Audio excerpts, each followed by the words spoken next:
मस्ताना बना दिया। बनवारी गिरधारी बनवारी तेरी यारी में दीवाना बना दिया। बनवारी तेरी यारी में दीवाना बना दिया। दीवाना बना दिया मुझे मस्ताना बना दिया। दीवाना बना दिया मुझे मस्ताना बना दिया। बनवारी गिरधारी बनवारी तेरी यारी में दीवाना बना दिया। बनवारी तेरी यारी में दीवाना बना दिया।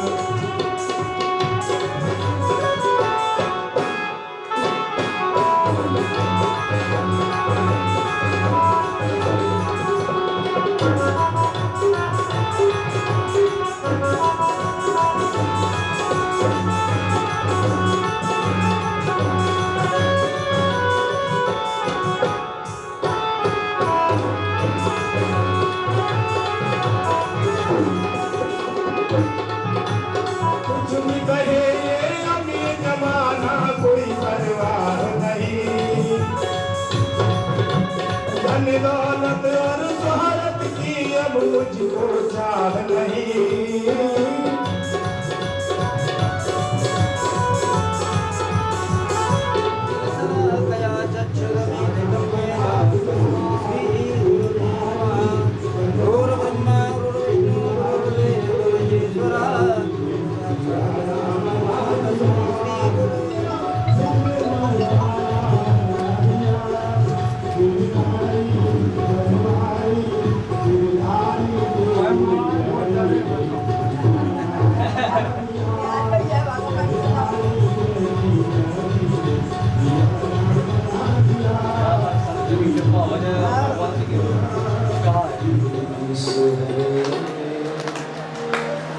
स्वामी जय जगदीश हरे।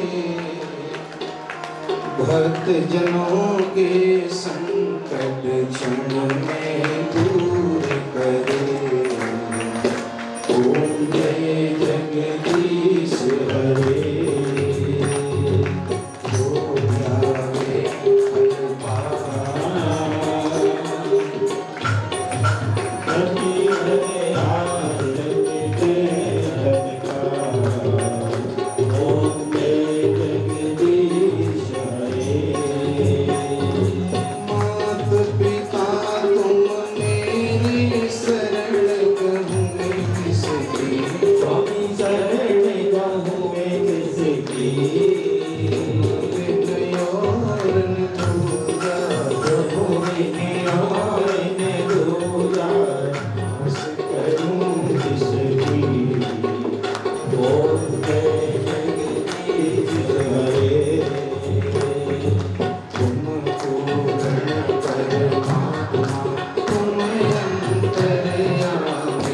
स्वामी तुम अंतर्यामी।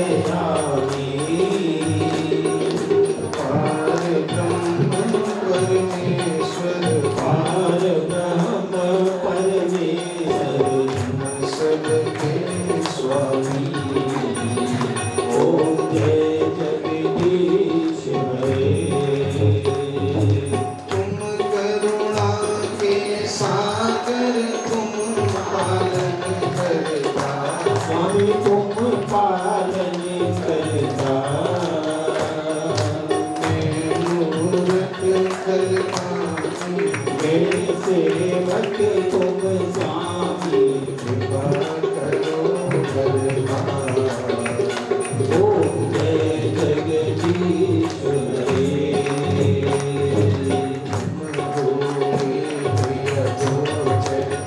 सबके प्राणपति सबके प्राणपति।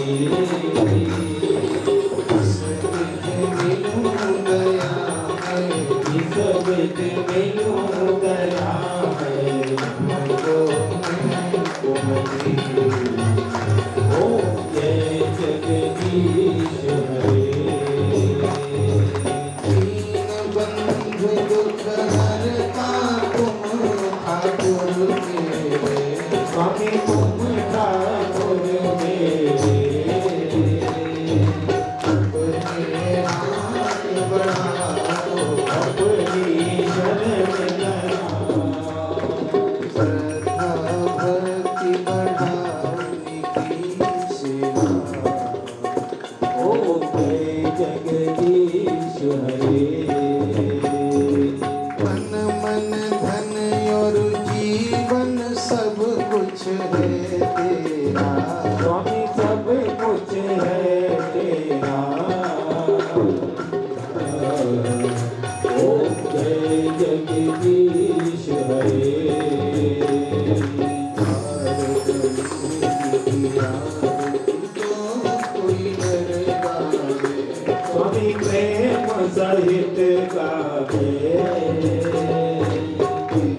जनों के संकट क्षण में दूर करे। संसार सारं सदा वसंतं हृदयारविन्दे भवं वदामि सहितं नमामि।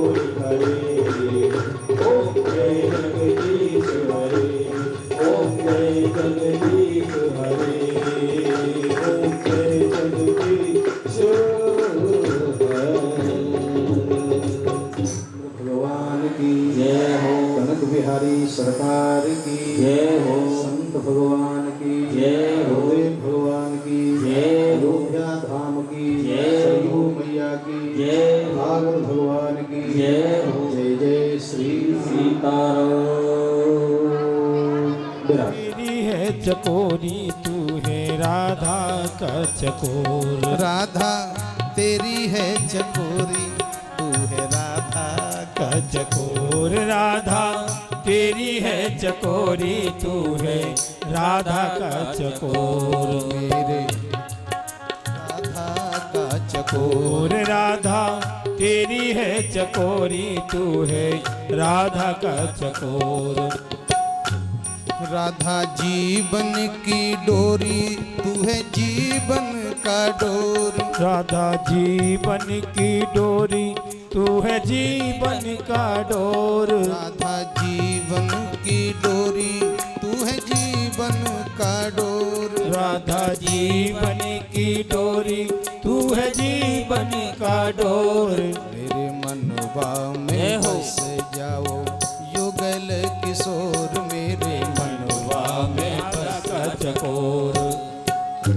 राधा चपला चमक तू है श्याम घन घोर। राधा चपला चमक तू है श्याम घने घोर। राधा चपला चमक तू है श्याम घन घोर। राधा चपला चमक तू है श्याम घने घोर। मेरे मनवा में बस जाओ युगल किशोर। मेरे मनवा में बस जाओ युगल किशोर। राधा तेरी है चकोरी तू है राधा का चकोर। राधा तेरी है चकोरी तू है राधा का चकोर। तू है ज्ञान का भोर। राधा भक्ति की शान तू है ज्ञान जाओ युगल किशोर। राधा तेरी है चकोरी तू है राधा का चकोर। राधा तेरी है चकोरी तू है राधा का चकोर। राधा तेरी है चकोरी तू राधा का चकोर। राधा तेरी है चकोरी।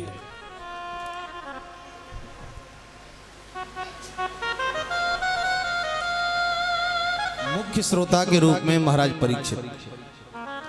श्रोता और वक्ता दोनों ही साव अद्वितीय हैं। ये यदि ध्यानी आए दुनिया में आने के बाद परमात्मा का दर्शन तो हुआ है बहुत संतों को, लेकिन सुखदेव वो महात्मा जी हैं कि दुनिया में आने से पहले जिन्हें ठाकुर जी का दीदार दर्शन हुआ है। लेकिन वक्ता इतना सुंदर है तो श्रोता भी कोई कमजोर नहीं है। यदि वक्ता को माँ के उदर में दर्शन हुआ है तो श्रोता को भी माँ के उदर में ठाकुर जी का दर्शन हुआ है, दोनों ही। लेकिन हर परिस्थिति में ग्वाल बाल भगवान की शरण में ही आते हैं। ठाकुर जी ने कहा चलो, गोवर्धन पर्वत की तलहटी में पहुंचे। ठाकुर जी ने कहा आंखें बंद करके एक बार जयकारा लगा दे। कई लोगों को तो साहब शर्म लग रही है जयकारा लगाने में। चलो आपकी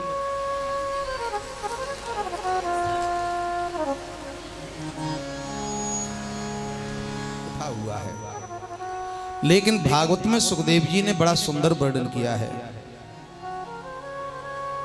इत्त्वैकेन हस्तेन कृत्वा गोवर्धनाचलं दधार लीलया कृष्ण छत्राकमिव बालकः। इत्त्वैकेन हस्तेन यानी एक ही हाथ पर। यहाँ सुखदेव जी ने उंगली का नाम नहीं लिया, भगवान ने एक हाथ पर गोवर्धन को उठाया। लेकिन कहीं भी आप देखेंगे वो दृश्य तो ठाकुर जी की हाथ पे नहीं, छोटी उंगली पे। और छोटी उंगली पे भी नहीं, छोटी उंगली के जो नाखून है उस नख के ऊपर गोवर्धन उठा हुआ है।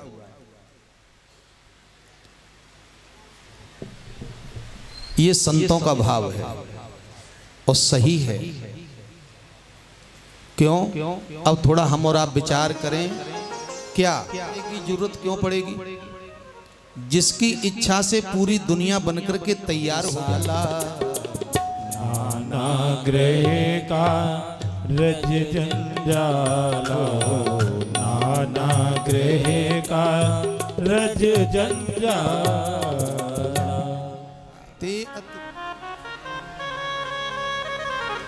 सबने आनंद लिया है। 7 दिन के बाद जब पानी समाप्त हुआ, मेघों ने जाकर के आदेश किया है, इंद्र को पता लगा तो इंद्र ने आकर के साथ प्रार्थना की है। कथा तो बहुत ज्यादा है। इंद्र ने आकर के फिर प्रार्थना की है मेरे ठाकुर की, महाराज बहुत बड़ी भूल हो गई, गलती हो गई।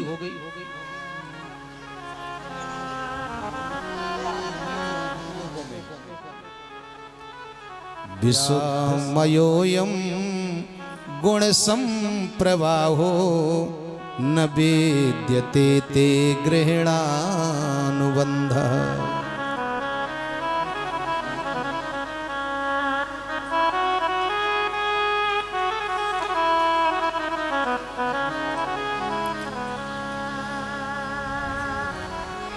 पिता गुरुस्त्वं जगतामधीशो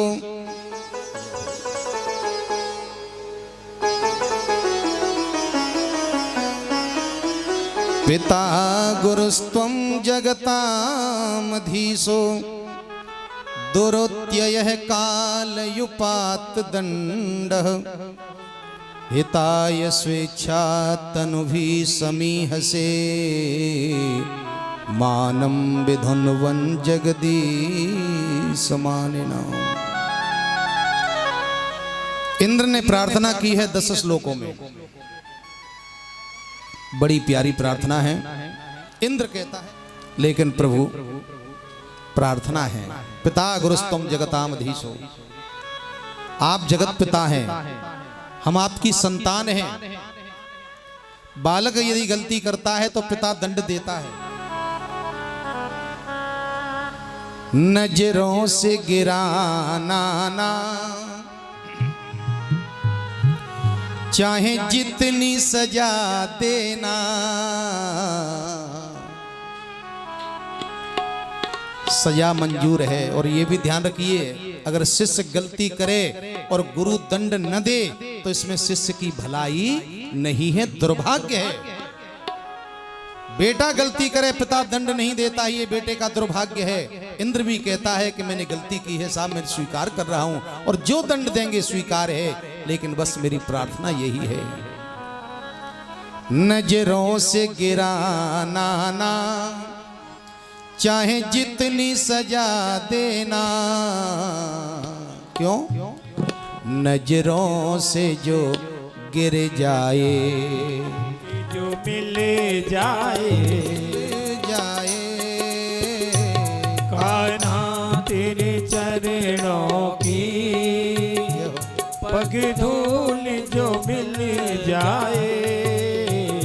सच कहता हूँ बस मेरी, सच कहता हूँ बस मेरी तकदीर बदल जाए। सच कहता हूँ बस मेरी तकदीर। आप अपना घर छोड़ करके अयोध्या में आए, ईमानदारी से विचार करो, आपको भोजन बनाने की चिंता है? आपको लगा हमें कितने का भंडारा बनाना है, कितने का क्या करना है? कोई चिंता नहीं है। घर छोड़ करके आप अयोध्या में आ गए, केवल राघव की शरण में बैठे हैं। आपको अपने पेट की तो छोड़ो, परिवार के पेट की चिंता नहीं है। बताइए, इसका खर्चा कौन वहन कर रहा है? केवल राम जी कर रहे हैं।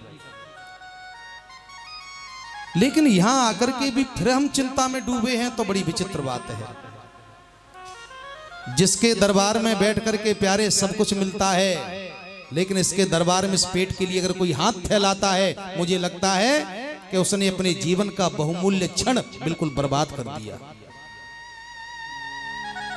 कितनी कथाएं सुनी, असर कोई हुआ? मलूक दास ने अपने कर्म को किया है 3 दिन, न तो अन्न ग्रहण किया न जल ग्रहण किया। बताओ, 3 दिन तक लेकिन भजन करते रहे। लेकिन उसका परिणाम क्या निकला? भगवान की वो कृपा हुई कि आज तक किसी के ऊपर नहीं हुई, जबरदस्ती से ठाकुर जी ने पेट भरा है साहब। वो हम केवल आधा घंटा होता है, पानी ले आओ पानी, क्या मतलब है साहब? गला चटक रहा है। क्या भजन करेंगे हम? भुगत अपनी करनी, सुन पापी पाप में चैन कहाँ। जब पाप की गठरी शीस धरी, फिर शीस पकड़ क्यों रोबत है। जहाँ जो सोवत है, उठ जाग मुसाफिर भोर भाई, अब रैन कहाँ जो सोवत है। जो सोवत है वो खोवत है, जो सोवत है वो भोग पावत है। उठ जाग मुसाफिर, जाग मुसाफिर भोर भाई, अब रैन कहाँ जो सोवत है। अब रैन कहाँ जो सोवत है। अब रैन कहाँ जो सोवत है। अब रैन कहाँ जो सोवत है। समझ जाओ, भगवान का वो 10वें स्कंद है। हमारा हृदय 2 भागों में बटा हुआ है। 10वें स्कंद भी 2 भागों में बटा हुआ है, पूर्वार्ध और उत्तरार्ध। प्राण हृदय में निवास करते हैं। प्राण, अपान, व्यान, उदान, समान, ये 5 प्राण हृदय में निवास करते हैं। 10वें स्कंद में जो रास पंचाध्यायी है, यानी 5 अध्याय, ये भगवान के प्राण हैं। रास पंचाध्याय की कथा सुनाने से पहले परीक्षित को सावधान कर दिया है। परीक्षित, थोड़ा सावधान होकर के बैठो। संतों का, कुछ संतों का मत ये भी है कि रास पंचाध्याय की कथा जिस वक्त सुखदेव जी ने प्रारंभ की है, तो फिर राधा रानी ने परीक्षित को कथा सुनाई है। ऐसा भी मत है साहब संतों का, क्योंकि जो रास पंचाध्याय है ये कोई साधारण कथा नहीं है। आत्मा और परमात्मा का मिलन कैसे होता है, ये कथा है 5 अध्याय के अंदर। ये कोई नाच और गाने की कथा नहीं है। आत्मा का मिलन प्रभु से कैसे हुआ, परमात्मा से कैसे हुआ, रास पंचाध्याय में।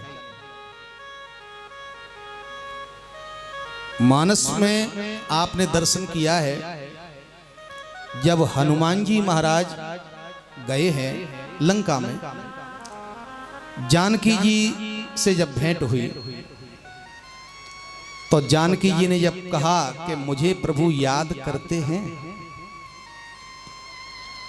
कि नहीं करते हैं, तो प्रभु श्री राम जी का वियोग कितना है। तो ईमानदारी से विचार करो, क्या हनुमान जी की ताकत है कि राम जी के वियोग को जानकी जी को सुना दें। उस मानस में आप चौपाई देखिए, मुझे याद नहीं आ रहा है, लेकिन यहां से जब प्रारंभ हुआ है तो हनुमान जी की वाणी बिल्कुल बंद हो गई है। हनुमान जी के हृदय में विराजमान प्रभु श्री राम जी ने फिर अपने वियोग की कहानी जानकी जी को सुनाई है। जैसे राम जी ने जानकी जी को कथा सुनाई अपने वियोग की, ऐसी रास पंचाध्यायी में सुखदेव जी के हृदय में विराजमान जिनकी इष्ट श्री राधा रानी ने परीक्षित को ये कथा सुनाई है। संबोधन बड़ा प्यारा है। पूरे भागवत में कहीं कृष्ण संबोधन हुआ है, कहीं सुखदेव जी का संबोधन है, कहीं परीक्षित का है, कहीं विदुर का, कहीं मैत्रेय का, कहीं व्यास जी का, कहीं सूत जी का, कहीं सौनक जी का। पूरे भागवत में संबोधन केवल एक जगह आया है, वो यहां कि भगवान पिता रात्रि शरदोत्फुल्ल मल्लिका संबोधन किया है। परीक्षित, अब जो मैं कथा सुना रहा हूं सावधान हो जाओ। क्यों? यहां संबोधन किया है भगवान। हो सकता है कोई कृष्ण को भगवान न माने, कोई राम को भगवान न माने, लेकिन इसलिए सुखदेव जी ने कहा भगवान पिता रात्रि। आज वही रात्रि आई है जिस रात्रि का इंतजार मेरे भगवान को है। शरदोत्फुल्ल मल्लिका, शरद ऋतु है, चंद्रमा पूर्ण मनोयोग से सा पूर्णिमा के दिन खिला हुआ है, रात्रि का समय है। क्या गजब का समय। शरदोत्फुल्ल मल्लिका, अनेक प्रकार के पुष्प विकसित हो रहे हैं, वो भी रात्रि में, चंद्रमा की चांदनी में। तरह तरह के कमल खिले हैं। अब जरा विचार करो आप, यहां पूरी कथा को देखें आप, क्या ये लौकिक कथा है? सूर्य निकलता है, कमल खिलता है, लेकिन चंद्रमा के उदय होने पर कमल खिलता नहीं है, क्योंकि ये लौकिक कथा है। लेकिन आज आप शरद पूर्णिमा की रात्रि का जब वर्णन देखेंगे आप, अरे एक नहीं, केवल भागवत की कथा नहीं है, आप विष्णु पुराण में वर्णन देखिए, आप हरिवंश पुराण में वर्णन देखिए आप इसका। मुझे लगता है शायद कोई ऐसा पुराण नहीं होगा जिसमें महाराज का वर्णन नहीं होगा। चंद्रमा की चांदनी बिखरी हुई है, मानो आज धरती पे सफेद चादर बिछ गई हो। आज चंद्रमा पूर्ण मनोयोग से साफ उदय हुआ है।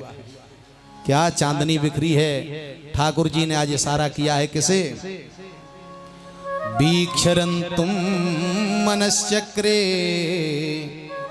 योग माया मुपाश्रितः। आज भगवान ने योग माया का आश्रय लिया है, आदेश दिया योग माया को। यह है योग माया। योग माया क्या है? योग माने जोड़ना। ये माया कोई ऐसी नहीं है कि भगवान से अलग कर दे। शब्द शैली देखिए, योग माया मुपाश्रितः। योग माने होता है जोड़ना। कौन सी माया? जो भगवान से मिला दे, भगवान से जोड़ दे, उस माया का आह्वान किया है मेरे ठाकुर जी ने। ये कौन सी माया है? ब्रह्म जीव बिच माया। जैसे राम जी के पीछे लक्ष्मण जी, और लक्ष्मण और राम के ठीक बीच में जानकी जी चल रही हैं। जानकी जी कौन? ये है योग माया। बिना योग माया के महाराज नहीं होगा। और ये माया भगवान को जोड़ने वाली है। योग माया का आश्रय लिया है, आदेश किया। योग माया ने कहिए सरकार क्या बात है? ठाकुर जी ने कहा कि अब समय आ गया है। यमुना के किनारे वो सुंदरता होनी चाहिए जो त्रिभुवन में कहीं दिखाई न दे। आज यमुना के किनारे वो सुंदरता बनी है कि आज बैकुंठ भी फीका पड़ गया। कितनी सुंदरता होगी। तरह तरह के कमल खिले हुए हैं साहब।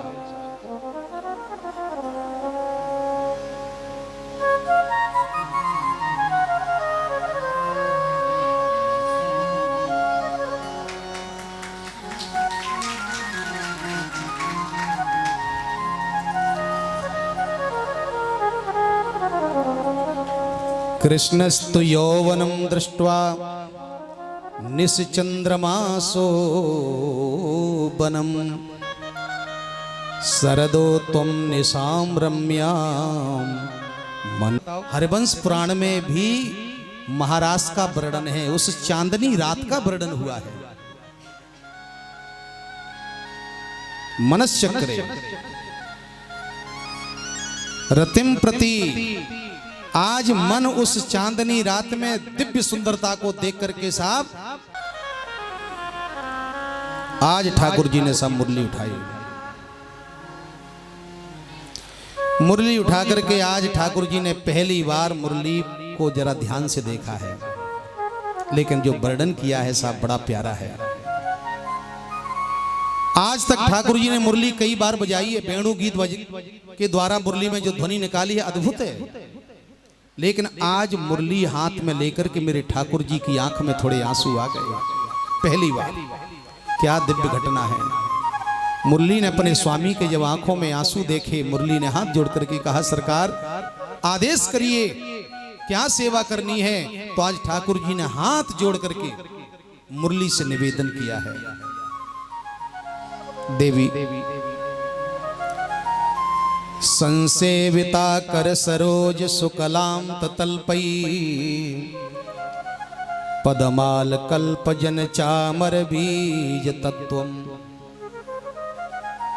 संसेविता कर सरोज, देवी मैंने आज तक आपको हमेशा मैंने अधरों पे स्थान दिया है।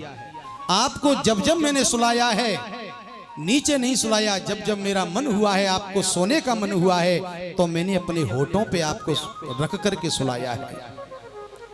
आपकी मैंने सेवा की है तो अपने कर कमलों से सेवा की है। आपके चरण मैंने हमेशा अपने कर की अंगुलियों से दबाए। ठाकुर जी प्रणाम कर रहे हैं आज बंसी को। सम्मानिता धुर सुधा फिर ही न सस्थ सेवा स्वरूप फल मध्य विधे साध्वी। देवी आज मुझे जरूरत है बस तेरी सेवा की।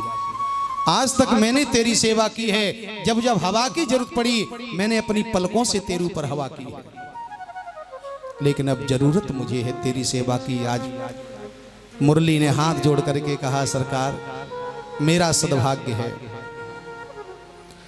कल कंज की शेष पे सेन दई, कल कंज की सेज पे सेन दई अधराधर के तकिया सरसाई। अधरों पे सुला करके मैंने तकिया लगाया है तेरा, लोचन के पट पंखा किए। आंखों से तेरे ऊपर मैंने हमेशा हवा की है, आंखों की पलकों से। अलका बलि भूल मुकुंद भुलाई के श्वासन में मनुहार करी अंगुरी पग चापत लाड़ लड़ाई। हमेशा तेरी मैंने अपने कर कमलों से सेवा की है कि श्वासन ते बड़ी सेवा लई अवलों तो कछु तू कामन आई। आज लेकिन काम है, क्या काम है अब देखिए साहब। कि निसम्य गीतम तदनंग वर्धनम ब्रज स्त्रिय कृष्ण विसक्त मानसा।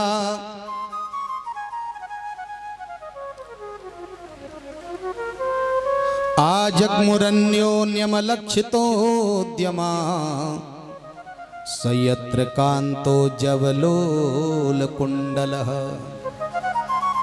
निसम्य गीतम तदनंग वर्धनम। ठाकुर जी ने जब इशारा किया है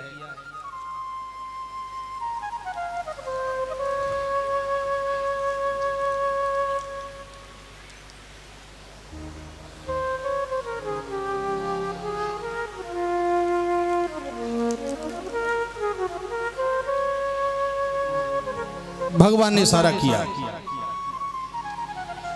देवी आज मुरली अधरों पे रख करके मैं केवल हवा दूंगा, लेकिन मर्जी आज आपकी रहेगी। सेवा क्या है? सेवा यह है कि मुरली एक है, ध्वनि एक है, बजाने वाला एक है, लेकिन इसके परिणाम अनेक होने चाहिए। जितनी बार मुरली, वैसे तो भागवत में 5 गीत हैं, चाहे वो वेणु गीत हो, चाहे वो एल गीत हो, चाहे भ्रमर गीत हो। एल गीत में, वेणु गीत में जब जब मुरली बजी है साहब, असर पूरी दुनिया में एक जैसा हुआ, क्योंकि मुरली एक है। लेकिन महाराष्ट्र में जब ठाकुर जी ने मुरली बजाई तो मुरली एक है, ध्वनि एक है, लेकिन इसके परिणाम अनेक हैं। कैसे हैं वो जरा देखिए आप। निशम्य गीतम तदनंग वर्धनम। मुरली में से जैसी ध्वनि निकली तो सबसे पहले मुरली की ध्वनि पड़ी कामदेव के कानों में। अनंग कहते कामदेव को। अनंग वर्धनम, आज कामदेव को लगा कि मुझे कोई युद्ध के मैदान में ललकार रहा है। इससे यह सिद्ध होता है कि यह काम विजयी लीला है। कामदेव ने अपने मंत्री बसंत से कहा तैयार हो जाओ, या युद्ध के मैदान में कोई ललकार रहा है। परीक्षित ने प्रश्न किया गुरुदेव ऐसा क्यों? ये बीच में कामदेव कैसे आ गया? कथा आती है कि एक बार कामदेव मंत्री बसंत के साथ तीनों लोकों में घूमा खूब, लेकिन जहां गया वहीं इसको पद अपना खाली कर देते, चाहे वो वरुण जी हो, चाहे वो इंद्र हो, चाहे वो कुबेर हो। किसी ने कामदेव से हाथ नहीं मिलाया। त्रिभुवन में घूमता हुआ कामदेव चल करके आ रहा था। आकाश मार्ग में नारद जी मिल गए। जो नारद जी को बीणा बजाते हुए देखा, कामदेव ने बाबा जी ठहरो। नारद जी ने कहा कहो सरकार। कामदेव ने कहा कि हमसे दो चार हाथ करो, युद्ध करना पड़ेगा। नारद जी ने कहा भैया हम ठहरे बाबा बैरागी, हम युद्ध की कला क्या जाने। हम माला जपे हुए वाले प्रभु का नाम लेने वाले, तुम राजाशाही ठाट हैं तुम्हारे, युद्ध हम नहीं करेंगे। कामदेव ने कहा करना पड़ेगा। क्यों? कामदेव कहता है कि मुझे मेरे लायक कोई दुनिया में योद्धा नहीं मिला। नारद जी ने कहा अच्छा, तो कोई जरूरी है कि हम युद्ध करें? कामदेव ने कहा तेरा नाम कृष्ण है। बोले हाँ, तो हमसे युद्ध करो। कन्हैया ने मना कर दिया, बोले हम नहीं करेंगे, हम ठहरे गैया चराए हुए वारे। कामदेव ने कहा हमें नारद जी ने भेजा है। कन्हैया ने कहा अच्छा नारद ने भेजा है, तब तो युद्ध करना पड़ेगा। कामदेव आज जैसे सामने खड़ा हुआ, कन्हैया ने पूछा कामदेव बता कौन सा युद्ध करेगा? कामदेव ने कहा युद्ध कौन सा होता, युद्ध तो युद्ध होता है। कन्हैया ने कहा भाई युद्ध करने निकल पड़े घर से, युद्ध की कला जानते नहीं हो। युद्ध दो प्रकार का होता है। कौन सा? बोले एक है किले का युद्ध और एक है मैदान का युद्ध। बता तेरे अंदर कौन से युद्ध की इच्छा है? कामदेव या कामदेव किले का युद्ध जिसे कहते हैं कि गृहस्थ जीवन। मुरली की ध्वनि कामदेव के कानों में गई, युद्ध के मैदान में कोई ललकार रहा है ये आवाज आई, लेकिन गोपियों के कानों में गई तो ब्रजस्त्रीय कृष्ण ग्रहीत कि हम कामनाओं को छोड़ नहीं पाएंगे। परमात्मा की कृपा होगी तब काम अपने आप छूट जाएंगे। जो जिस काम में थी। अब इस पे लोग कहते हैं साहब गोपियां नाचने गई। आप विचार करो, आप थोड़ा सा बात हो सकता है अच्छी न लगे, लेकिन कोई भी देवी जब, लेकिन जहां नृत्य कला के लिए अगर गोपियां जा रही हैं तो कितनी सजावट होनी चाहिए, वहां विशेष सजावट होनी चाहिए। भाई जब विवाह में कभी जाते हैं, किसी फंक्शन में जाते हैं तो कम से कम सजने में 2-4 घंटे लगते हैं, और कभी कभी तो घंटे तो छोड़ो 20-20 हजार रुपए तो ब्यूटी पार्लर वाले को दे देते हैं सजने में। तो ये गोपियां जब महाराज के लिए गई होंगी तो कितनी सजी। सुखदेव जी के शब्दों से देखो आप। दुहंत्योभ्ययुः काश्चित् दोहम हित्वा सुमोत्सका पयोधिसृत्य संयावम् अनुद्वास्या पराययुः। एक गोपी गाय का दूध निकाल रही थी। दुहंत्योभ्ययुः काश्चित्, कोई गोपी आधा दूध निकाल लिया, आधा रह गया। मुरली की ध्वनि कान में गई, गोपी को लगा कि मेरा नाम ले रहे हैं, पुकार रहे हैं। वहीं गाय, वहीं दोहनी और दौड़ पड़ी।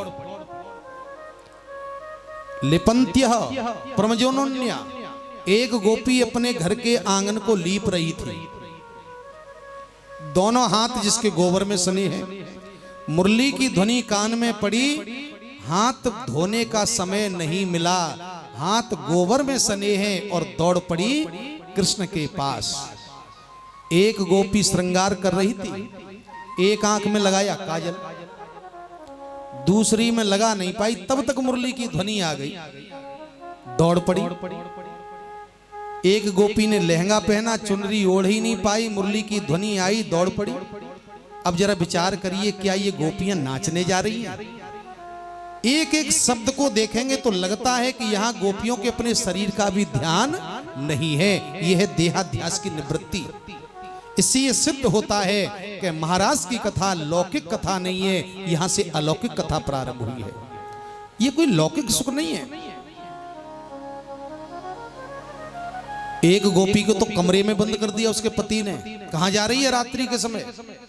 गोपी ने कहा मैं कृष्ण के पास जा रही हूं।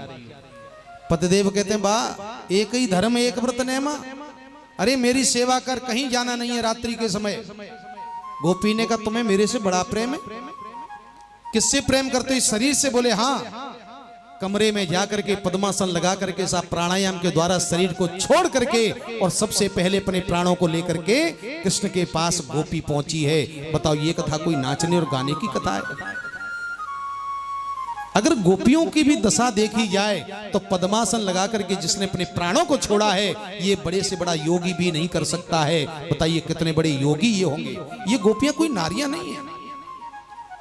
बड़े बड़े योगी जन्म जन्मांतर बीत गए योग करते करते, साधना करते करते। ये कथा उन योगेश्वरों की है, उन महान पुरुषों की है, उन संतों की है।